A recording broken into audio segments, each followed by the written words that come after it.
Okay, so last lesson में हमने खुद की मिरर स्टडी की थी, जहाँ पे हमने फ्रंट अपने हेड को बनाया था। आज कुछ रैंडम करते हैं, जैसे कोई भी पोज, किसी भी साइड से चेहरा, एंड उसको हम बनाएंगे। एंड ये चीज़ बहुत इम्पॉर्टेंट है कि आप एक प्रॉपर सेटअप, आप एक प्रॉपर स्टडी के साथ इन सब चीज़ों को डेली बेसिस पे करें। जब कुछ साल पहले मैंने स्टार्ट किया था मिरर स्टडी करना, एंड उस टाइम पे मैं स्केचिंग करती थी। ज़्यादा स्टडीज़ नहीं होती थी, क्विक स्केचिंग नॉर्मल से पेपर पे, अपने स्केचबुक पे मैं ट्राई करती थी कि मैं अलग अलग तरीके से कर सकूं, एकदम डिफरेंट तरीके से। कभी ऐसे बैठ के, कभी वैसे बैठ के, खड़े होके, हर तरीके से मैंने करके देखा हुआ है। एक तो वो चीज़ होगी कि आप कर रहे हो, अपना लॉन्ग आवर्स का स्टडी कर रहे हो, सब चीज़ों को आप अच्छे से समझ रहे हो।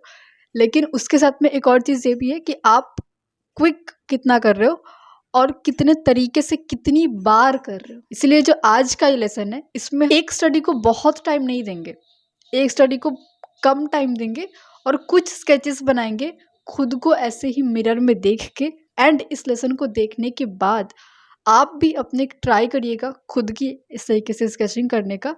मैं अभी वर्टिकल सेटअप पे कर रही हूँ, आप चाहे तो अपना हाथ में पेपर लेकर के, पेंसिल लेकर के आप वैसे कर सकते हो, जैसे हम नॉर्मल स्केचिंग करते हैं तो वैसे भी कर सकते हो आप, और ऐसे भी कर सकते हो, कोई दिक्कत नहीं है। सेटअप उतना इंपॉर्टेंट नहीं है यहाँ पे, अभी प्रोसेस क्या है आप देख कैसे रहो, तो वो सब चीज़ें ज़्यादा यहाँ पे इंपॉर्टेंट है। एंड आई होप कि आप जितने भी ये सारे लेसन देखते हैं, जहाँ पे हम कुछ प्रैक्टिकल करते हैं, जहाँ पे हम कुछ प्रैक्टिस करते हैं, तो उसके कम से कम आप नोट्स बनाते होंगे, या फिर आप उसकी प्रैक्टिस जरूर से करते होंगे, ऐसा मैं सोच के चलती हूँ। एंड लेसन भी उसी के हिसाब से बनते हैं कि आप लोग भी प्रैक्टिकल कर सको, आप लोग भी सब चीज़ों को समझ सको। इसीलिए सारे लेसन्स, ऑलमोस्ट सारे लेसन्स रियल टाइम होते हैं, ताकि आप ऐसा ना समझो कि आपको टाइम ज़्यादा लग रहा है, आप बार बार गलतियाँ कर रहे हो, आप क्या क्या चीज़ें मिस कर दे रहे हो।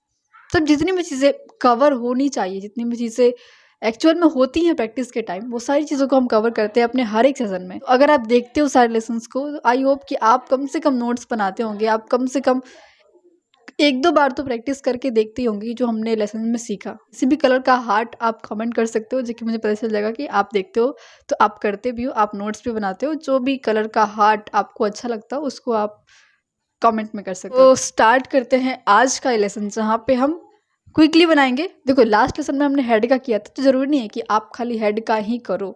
आप चाहो तो सिर्फ अपने बाल का बना सकते हो, आप चाहो तो सिर्फ अपने फेशियल फीचर्स को अलग अलग से बना सकते हो, आप चाहो तो अपने हाथ को बना सकते हो, हथेली को बना सकते हो, अपनी उंगलियों को बना सकते हो, पैर बना सकते हो, जो भी आपको मन कर रहा है आप वो बना सकते हो। बट मेन चीज़ ये है कि स्टडीज़ चलते रहनी चाहिए, जो प्रोसेस है वो आपको समझ आना चाहिए।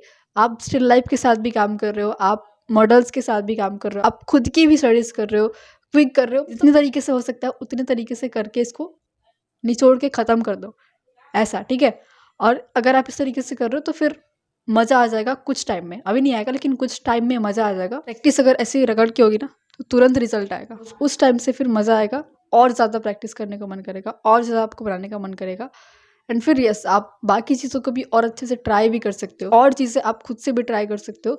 जब ये सारी चीज़ें क्लियर हो जाएंगी तब रियल फ्रीडम मिलता है हमें, वो फ्रीडम अभी नहीं मिलता है। अभी आपको रूल्स के हिसाब से, अभी आपको नियम के अनुसार चलना पड़ता है। जब ये सब कुछ करके आप बहुत अच्छे अपने स्किल्स को स्ट्रॉन्ग कर ले जाओगे, उसके बाद रियल फ्रीडम आएगा, जहाँ पे आप जो चाहो आप वो बना सकते हो, जैसे चाहो वैसे बना सकते हो, क्योंकि आपका जो स्किल है वो बहुत स्ट्रॉन्ग है, तो उसके साथ आप कुछ भी अब बना सकते हो। तो ये जो अभी फेज़ है जहाँ पे हम सीख रहे हैं इन सब चीज़ों को, तो यहाँ पे रगड़ के सीखो, यहाँ पे कुछ ऐसे नहीं, सीख जाओगे तो उसके बाद आप कुछ और चीज़ों को डेफिनेटली ट्राई कर सकते हो। सो ज़्यादा मोटिवेशन नहीं, स्टार्ट करते हैं आज का लेसन। मैं आज खड़े होके बनाऊंगी, कैसे भी खड़े होके, कैसे भी बैठ के ही करके आप बना सकते हो, बट अभी मुझे ये वीडियो में दिखाना है इसलिए मैं इस तरीके से हूँ, वरना आप किसी तरीके से टेबल बैठो, चेयर बैठो, कैसे भी बैठ के आप बना सकते हो, खुद का स्केच कर सकते हो। मुश्किल से 5, 10, 15 मिनट की होंगी। एक जो हम बनाएंगे पोज, मेन चीज आपको देखना है कि प्रोपोर्शन सही हो, एंगल सही हो, जो चीज आप बना रहे हो वो उसके जैसा लगे। ऐसा नहीं कि एकदम वो डिफरेंट हो जाए। मान लो कि आप 3x4 बना रहे हो तो वो 3x4 लगे, ऐसा ना हो जाए कि वो फ्रंट चला जाए या फिर एंगल चेंज हो जाए, तो वो सब चीज नहीं करना। यहाँ पे हम काम कर रहे हैं अपनी ड्राइंग के ऊपर, अपने प्रोपोर्शंस के ऊपर, अपने एंगल्स के ऊपर, उन सब के ऊपर काम कर रहे हैं, तो वो सारी चीजें सही होनी चाहिए एंड उसी के ऊपर आपको काम करना है। जो डिटेल्स का पार्ट है, फेशियल फीचर्स है, तो उस पर घुसने का कोई मतलब नहीं है। उस पर घुस के कुछ करना भी नहीं है हमें, तो वो सब कुछ आपको ऐड नहीं करना है। बाहर बाहर की चीज़ें जो भी लाइन से जो भी प्रोपोर्शन है आपको उसको सही करना है। जब वो सही हो जाएगा तो अंदर की जो भी पार्ट्स है वो अपने आप सही बन जाएंगे। एक बार मैं ट्राई करती हूँ अपने कैमरा को ऐसे रख के बनाने का, उसके बाद हम कुछ एंगल्स को चेंज करके भी बना सकते हैं। स्केचेस का साइज भी यहाँ पे मैटर करता है, जैसे कितना छोटा अगर बनाओगे तो आसान रहेगा, तुरंत बन जाएगा। बड़ा करोगे तो जो बड़ा जो एरिया होता है ना, बड़े एरिया को कवर करने के लिए ज़्यादा वहाँ पे अटेंशन चाहिए होता है, ज़्यादा हम चीज़ों को वहाँ पे सीख रहे होते हैं, ज़्यादा हमें प्रैक्टिस करना होता है। तो आप छोटे से स्टार्ट कर सकते हो, बाकी फिर टाइम के साथ स्केचेस का साइज भी अगर आप बढ़ा रहे हो तो और अच्छा होगा। छोटा कैसा भी, हर तरीके का बनाओ, बस एक चीज़ को मत बनाते रहो। अभी हम स्टार्ट कर रहे हैं 3x4 व्यू से। जिस तरीके से अभी आपको आईने में मेरा चेहरा दिख रहा है, सेम तरीके से मुझे दिख रहा है। एंड आप देख पा रहे हो कि किस तरीके से यहाँ पे हम करते हैं। फ्रंट रहता है तो फ्रंट में तो हो जाता है कि फ्रंट में आपका पेपर भी है, फ्रंट में आपका चेहरा भी है। लेकिन जब हम एंगल्स को चेंज करते हैं तो बार बार हमें अपना हेड मूव करके अपनी ड्राइंग को देखना होता है, फिर वापस से उसी पोजीशन पे हमें जाना होता है। तो कई बार ऐसा हो भी सकता है कि आपका पोजीशन थोड़ा सा हिल जाए, तो वहाँ पे थोड़ा सा मैनेज करना होता है, जो कि हमने पहले भी देखा हुआ है जहाँ पे हमने मॉडल स्टडी की थी। तो उतना तो मैनेज करना है। एंड यहाँ पे स्केचिंग है, क्योंकि हम लोग स्केच कर रहे हैं, बहुत डिटेल्ड वे में नहीं कर रहे हैं, इरेजर का भी यूज़ नहीं कर रहे हैं। करेंगे तो बहुत कम करेंगे, अदरवाइज़ नहीं ही करेंगे। स्केचिंग है तो अवॉइड कर सकते हैं हम इजीली, इरेजर को अच्छा रहेगा। तो एक बार में जैसा भी बन जा रहा है, मैं क्या कर रही हूँ कि मैं सिर्फ आउटर पार्ट से स्टार्ट कर रही हूँ। ऐसा नहीं कि मैंने होल पहले हेड का लेंथ और हेड का विड्थ पहले मैंने मार्क किया, वैसे नहीं कर रही हूँ मैं बस एक एक करके बनाए जा रही हूँ। जो भी मुझे दिखाई दे रहा है प्रोसेस में वो सब चीज़ें हो रही हैं। एंड ये चीज़ स्टार्टिंग से नहीं होगी, बाद में होगी जब आप अच्छे से और थोड़ा सा प्रैक्टिस कर लिए रहोगे। तो इस तरीके से एक एक पार्ट से स्टार्ट करके भी बना सकते हैं। ओके। एंड देखो, ये जो भी साइज़ है, ये साइज़ बड़ा है थोड़ा सा, इससे बड़ा भी मैं पहले बना रही थी, लेकिन वो कैमरे में नहीं आ रहा था, इसलिए मैंने उसको इरेज करके वापस से और इस साइज़ का मैंने बनाया ताकि ये कैमरे में अच्छे से आए। तो ये साइज़ ठीक है, बड़ा ही है। इससे छोटा भी बना सकते हैं, मैंने छोटा बनाया हुआ है बहुत सारा, बड़ा मैंने ज़्यादा नहीं बनाया हुआ है। बट किसी भी साइज़ का हो, आपको हर साइज़ का प्रैक्टिस करना है, हर साइज़ का अपना अलग इम्पोर्टेंस है। तो हम सबको आप मिक्स करके करो, प्रोसेस वहीं सेम रहेगा। बस जब साइज़ बड़ा हो जाता है तो वहाँ पे डिफ़िकल्टीज़ थोड़ी सी बढ़ जाती हैं, उसको मैनेज करना हो, उसमें मिस्टेक्स को ढूंढना हो, तो वो सब चीज़ें थोड़ी सी चेंज हो जाती हैं। तो हर तरीके की प्रैक्टिस आप इंक्लूड करोगे, ठीक है। एंड मैं यहाँ पे बहुत टाइम नहीं दे रही हूँ, ये सब कुछ जो आप देख रहे हो वीडियो, ये सारा रियल टाइम ही है, आगे भी जो भी है वो सब रियल टाइम है। कुछ कुछ पार्ट्स हो सकता है कट किए हुए हैं, बट ऐसे रियल टाइम में जो भी आपको दिख रहा है। तो जितनी देर में हम बना रहे हैं, तो इतना टाइम तो काफ़ी है। 5 मिनट मैक्सिमम मैंने बनाया हुआ है एक स्केच को। 5 मिनट, 10 मिनट, 15 मिनट, इतना भी कर सकते हैं, कोई दिक्कत नहीं है टाइम का। टाइम कम तब होता है जब हम अच्छे से अपने स्किल्स पे काम कर लिए होते हैं, उसके बाद टाइम धीरे धीरे कर करके कम होता है, ठीक है। जैसे हम कोई लेसन याद करते हैं, कोई क्वेश्चन हम याद करते हैं, उसका आंसर याद कर रहे होते हैं, तो स्टार्टिंग में जब हम याद कर रहे होते हैं तो बहुत उसको स्लोली स्लोली बोलते हैं, एक एक वर्ड फिर भूल जाते हैं, फिर रुकते हैं, फिर देखते हैं, फिर उसको याद करते हैं। लेकिन जब वो याद हो जाता है, जब वो क्लियर हो जाता है, तो हम अपने तरीके से उसको बोल पाते हैं, अपनी टोनैलिटी के साथ, मतलब जो बोलने का हमारा तरीका है, अपने तरीके में हम बोल पाते हैं। ऐसा नहीं लगता है कि हम रट के बोल रहे हैं कहीं से, जब वो चीज़ क्लियर हो जाती है तब। तो सेम चीज़ होती है स्केचिंग के साथ, हमारे प्रैक्टिस के साथ। जब बहुत क्लियर हो जाता है, अच्छा खासा कंट्रोल आ जाता है, उसके बाद टाइम अपने आप कम हो जाता है एंड हमारा फ्लो अपने आप उसमें आ जाता है कि हम किस तरीके से काम करना चाहते हैं, किस तरीके से हम कर सकते हैं, हमें अच्छा लगता है करने में, उस तरीके से हम कर सकते हैं यहाँ पे प्रैक्टिस। बट वो स्टार्टिंग से नहीं, वो तब जब अच्छे से हम थोड़ा सा काम कर लिए होंगे। अब दूसरे पोज को बनाते हैं। इसमें मैं डायरेक्टली स्टार्ट कर रही हूँ रूल ऑफ थर्ड्स के अकॉर्डिंग, मतलब हेयर लाइन, नोज़ लाइन, चिन लाइन, ये सब कहाँ पे आएगा उसको मैं सबसे पहले मार्क कर रही हूँ, उसके बाद बाकी चीज़ों को मैं बनाऊँगी। तो प्रोसेस अगर आप देख रहे हो, तो जिस तरीके से हम पहले स्टार्ट कर रहे थे कि पूरा हेड का लेंथ, पूरे हेड का विड्थ सही आ रहा है कि नहीं, जो हमने किया था मॉडल स्टडी में। तो सेम तरीके से मैं यहाँ पे नहीं काम कर रही हूँ, बट वो जो तरीका है वो तरीका स्टार्टिंग के लिए बहुत अच्छा है। उससे कोई स्टार्ट कर रहा है अगर करना, तब वो अच्छे से उसको क्लैरिटी मिल जाएगी। जब क्लैरिटी मिल जाएगी तब वो खुद से कैसे भी स्टार्ट कर सकता है, कहीं से भी बना सकता है। ओके। एंड यहाँ पे अगर आप देखो तो कुछ कुछ पार्ट्स ऐसे हैं जो मैं बाद में उसको रेक्टिफाई भी कर रही हूँ। मतलब जो स्टार्टिंग का आपका लाइन है ना, वो स्टार्टिंग का लाइन थोड़ा सा लाइट होना चाहिए ताकि आप उसको रेक्टिफाई कर सको, उस पे आप वापस से बना सको दूसरी लाइंस को। अगर पहले ही आपने लाइंस को डार्क कर दिया एंड आपको फिर पता चला कि नहीं, ये लाइन तो गलत बन गई, ये लाइन यहाँ पे नहीं बननी चाहिए थी, तो फिर आपको यहाँ पे इरेजर या तो यूज़ करना पड़ेगा, या तो आपको इसको मिटा के वापस से दूसरा बनाना पड़ेगा, या फिर आप वहीं पे फिर बनाओगे उसको तो थोड़ा सा वो गंदा सा दिखेगा, मतलब क्लियर नहीं दिखेगा, सिंपल सी बात है। तो इसीलिए जो आपकी स्टार्टिंग की लाइन्स है उसको आपको लाइट रखना है। एंड अगर आप देखो तो जो भी मैं लाइन्स बना रही हूँ उसको मैं पहले आइडिया ले रही हूँ अपने पेपर पे कि क्या ये लाइन यहाँ पे आएगी, जो मुझे कंफर्म लग रहा है कि हाँ ये लाइन तो यहीं पे आएगी, तो उसको मैं डायरेक्टली बना दे रही हूँ। लेकिन जो लाइन्स मुझे लग रही हैं कि नहीं, इसको थोड़ा सा मुझे देखना चाहिए कि ये लाइन यहीं पे आएगी कि नहीं आएगी, तो उसको बनाने से पहले मेरा हाथ पेपर के ऊपर थोड़ा सा पहले चल रहा है आइडिया लेने के लिए, उसके बाद थोड़ा थोड़ा चल रहा है पेपर के ऊपर, उसके बाद जब कंफर्म हो जा रहा है कि हाँ ये लाइन यहीं पे बनेगी, उसके बाद मैं उस लाइन को बना रही हूँ। एंड अगर मुझे लग रहा है कि ये लाइन एकदम कंफर्म है तो उसको मैं थोड़ा सा डार्क भी कर दे रही हूँ वहाँ पे। तो ये सारी चीज़ें अगर आप देख पा रहे हो अच्छे से, तो इसको आप ऑब्जर्व करना एंड इसको आप इम्प्लीमेंट करना कि इस तरीके से होता है। पहले हम आइडिया लेते हैं, उसके बाद जब हमें लगता है कि लाइन सही है, हम सही कर रहे हैं, उसके बाद हम उसको बनाते हैं।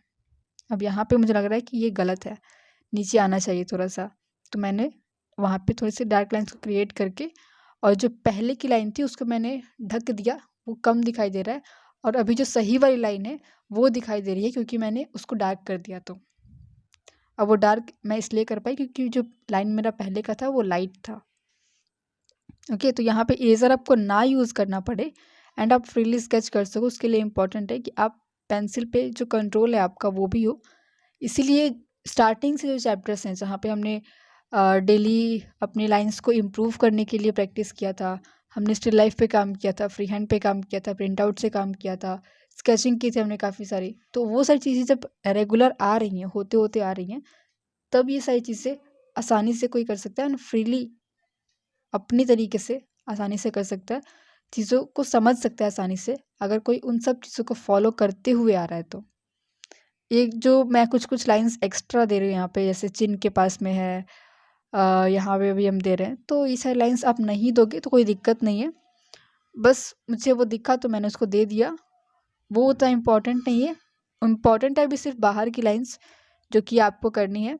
एंड देखो यहाँ पे मैं पेंसिल को किसी भी तरीके से होल्ड कर रही हूँ, कभी ओवर हैंड से, कभी ट्राईपोड से, जैसे मुझे लग रहा है उस तरीके से मैं इसको यूज़ कर रही हूँ।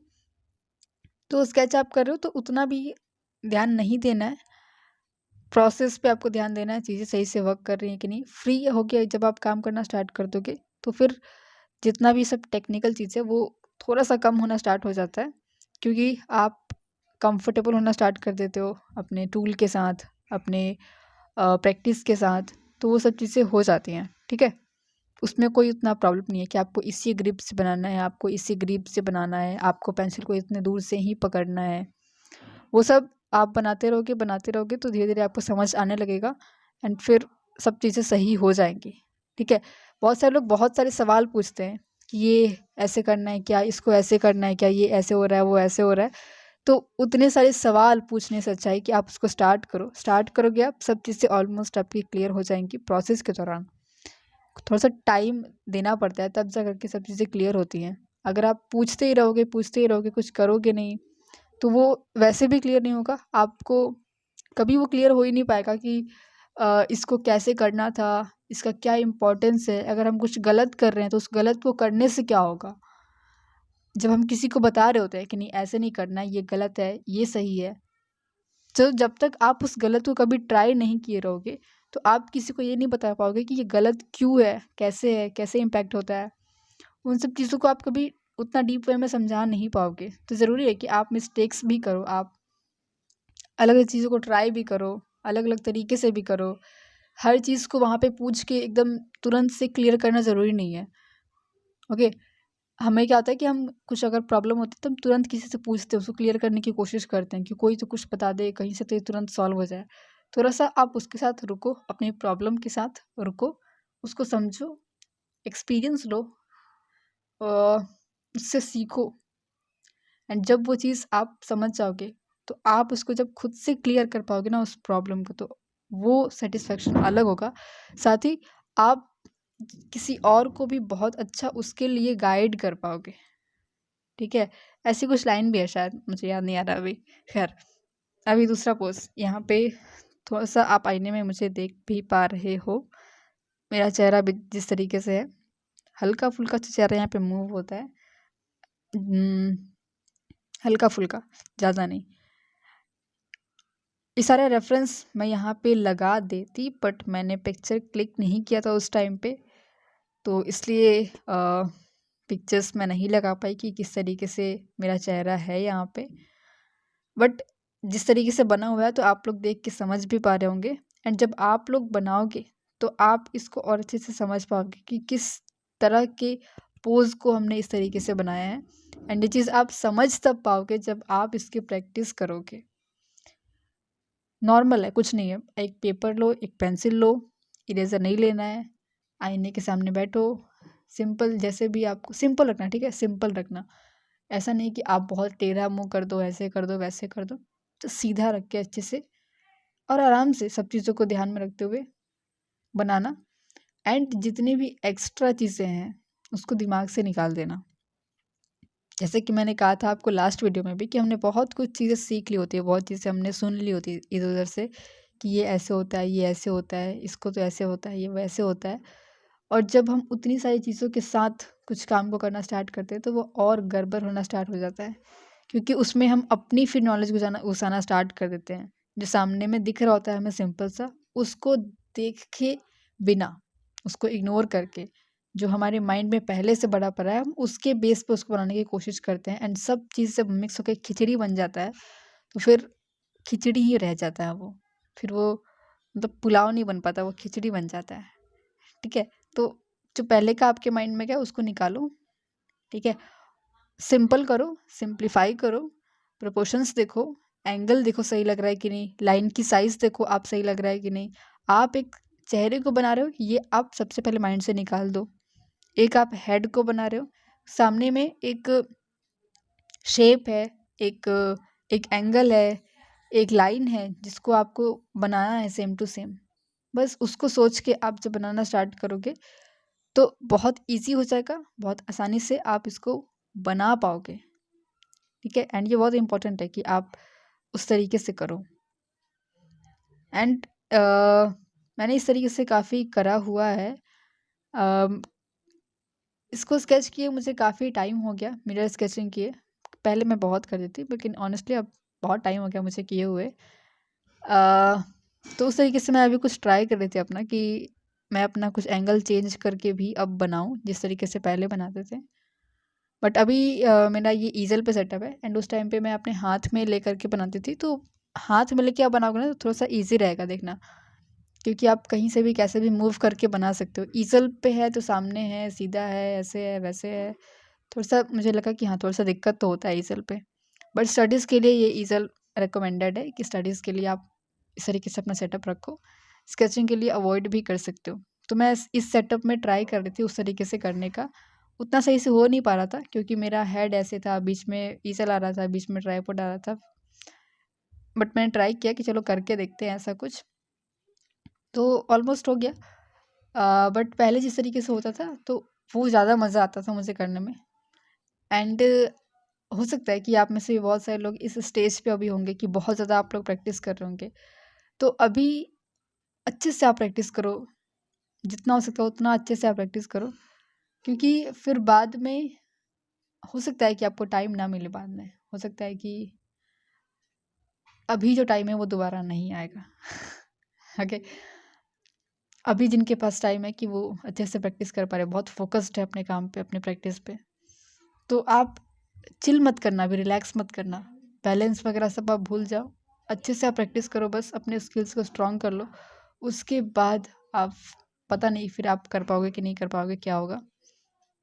ओके, सो जो भी लोग अभी इस स्टेज पे हैं तो उनके लिए था कि अच्छे से कर रहे हो तो अच्छे से करो, जितना चीज़ कर सकते हो उतना चीज़ करो। अगर आपके पास फालतू टाइम बच रहा है तो फिर करो, जितना भी हो सकता है उतना करो, अच्छे से करो। इसको एकदम क्लियर करो, जो भी आप सीख रहे हो उसको एकदम क्लियर करो। बाद में पता नहीं क्या होगा, हो पाएगा कि नहीं हो पाएगा। ओके, कुछ भी हो सकता है। ओके, सो ये हेड हद से ज़्यादा मैंने बड़ा कर दिया था एंड इसका एंगल थोड़ा सा डिफरेंट था। मेरा सिर हल्का सा नीचे की तरफ था, फिर मैं नीचे कर रही थी, फिर मैं ऊपर कर रही थी, नीचे ऊपर हो रहा था, तो थोड़ा बहुत ये एंगल का चेंज हो गया था। इसकी वजह से थोड़ा सा ये मुझे अजीब तो लग रहा है, हेड का पोर्शन छोटा हो गया है। बट कोई नहीं, जो गलत आपको हो गया ना कि ये गलत बन गया, तो उसको आप वापस से सिंपली बना दो, कोई दिक्कत नहीं है। टेंशन नहीं लेना हर चीज़ में कि ये गलत बन गया, वो सही बन गया था, ये गलत क्यों बन गया। जो भी गलत बन गया उसको आप वापस से बना सकते हो, उतना टाइम नहीं लगेगा। एंड सिंपल, सब कुछ को आपको सिंपल रख के प्रैक्टिस करना है। सिंपल रख के करोगे तो फिर हो जाएगा, हो जाएगा मतलब हो जाएगा। ओके, अभी तक हम हेड की प्रैक्टिस कर रहे थे। हेड की तरह ही आप अपने बाकी बॉडी पार्ट्स की भी प्रैक्टिस कर सकते हो। जैसे नॉर्मली हाथ के लोग करते हैं, हाथ की, अपनी हथेली की, अपनी उंगली की, पैर की, टॉर्सो की। तो इस तरीके की स्टडीज़ आप कर सकते हो, ठीक है। ज़रूरी नहीं है कि आप सिर्फ अपना हेड बनाओ, अपना सिर्फ आप पोर्ट्रेट बनाओ, चेहरा बनाओ। क्योंकि जैसे कि मैंने कहा स्टार्टिंग में कि हर चीज़ को बनाना इम्पॉर्टेंट है एंड हर चीज़ को बनाने का तरीका सेम है, बस डिफ़िकल्टीज़ का अंतर हो जाता है। जैसे कि अभी हम हाथ बना रहे हैं तो हाथ में थोड़ी सी डिफ़िकल्टीज़ कम है, क्योंकि हाथ का कोई ऐसा कोई पहचान नहीं है कि हाथ ऐसा वाला दिखता है, उसका हाथ ऐसा दिखता है, लेकिन चेहरा वो होता है अलग, कि उसका चेहरा ऐसा दिखता है, इसका चेहरा ऐसा दिखता है, यहाँ पे नाक होता है, यहाँ पे आँख होता है। तो वो थोड़ी सी डिफ़िकल्टीज़ बढ़ जाती हैं एक हेड के अंदर। लेकिन जो बाकी सब्जेक्ट्स हैं उनको बनाने का तरीका सेम है, बस डिफ़िकल्टीज़ थोड़ी-सी कम हो जाती हैं, इसलिए हमें वो आसान लगता है एंड इसलिए हमें थोड़ा-सा पोर्ट्रेट डिफ़िकल्ट लगता है, ठीक है, बट प्रोसेस सेम है। तो इस तरीके से आप अपने किसी भी बॉडी पार्ट की प्रैक्टिस कर सकते हो। अ, ये तो है कि आप मिरर स्केचिंग कर रहे हो, बाकी जो अपने आपके आस-पास जितने भी लोग हैं, तो वो लोग भी अपना नॉर्मल सा काम कर रहे हैं, थोड़ा बहुत हिल रहे हैं, तो उनकी भी आप ऐसे इस तरीके से क्विक प्रैक्टिस कर सकते हो, ठीक है। सो ये लेसन अब ज़्यादा लंबा नहीं है, इस तरीके से आप प्रैक्टिस करना एंड करके आप इस व्हाट्सएप नंबर पे शेयर ज़रूर से करना। एंड अगर आप हमारे ग्रुप में पहले से हो, हमारी कम्युनिटी में आप पहले से हो, तो आप फेसबुक कम्युनिटी में पोस्ट कर देना। अगर नहीं हो तो आप इस व्हाट्सएप नंबर पे अपने प्रैक्टिस वर्क्स, अपना फीडबैक जो भी हो आप शेयर कर सकते हो। ओके, सो आज के लेसन में इतना ही, मिलते हैं नेक्स्ट लेसन में।